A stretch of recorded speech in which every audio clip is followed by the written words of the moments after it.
Good morning, Room 14. Today is Friday, May the 29th, 2020. It's essentially the last day of May, and we will be starting a new month on Monday. Today we're going back to science and social. Grade 5 students, Frau Schmidt has a social assignment called Building a Nation, which is due today. She also has a live teaching meet at 11 o'clock this morning. Check your email as she sent out the invitation yesterday. Grade 4's your bouncing, bending, and separating light assignment for science is due today. I've released a new assignment in social studies. It's chapter 9, Preserving the Land, which talks mainly about the two protected areas in Alberta, national parks and provincial parks. For the chapter 9 questions, I have given you an option to either print out the PDF or use the Google Slides attached and type in your answers. I've also included some links to Travel Alberta, as well as their latest video that they just released on Wednesday, advertising all the beautiful places that you can visit in Alberta this summer. Since you are not likely to go anywhere international because of the pandemic, it might be a good idea to visit Alberta's backyard. Did you see what I was trying to do at the beginning of the video and I didn't quite get there? I was trying to make it look like that ladder was three-dimensional. If I had drawn it correctly, that would have been an optical illusion,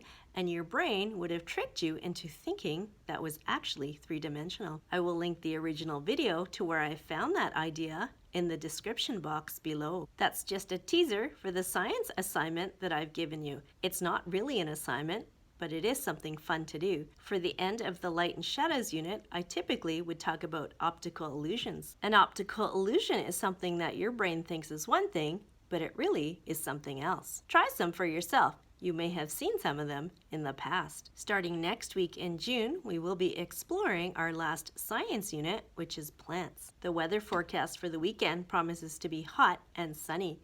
Please take some time to step away from your screen and spend it outside with your family. Remember that parks and playgrounds have reopened, but you will need to bring your own hand sanitizer. Please wash your hands before and after you go, and try not to touch your face, and keep respecting the social distancing. Starting next week, we only have 4 weeks of school left, and we are so close to the end, I know you can do it. Thank you once again to you and your parents for participating in this distance learning. And as always, Room 14, once you're finished with your computer, find Plug and Park. You have a great weekend.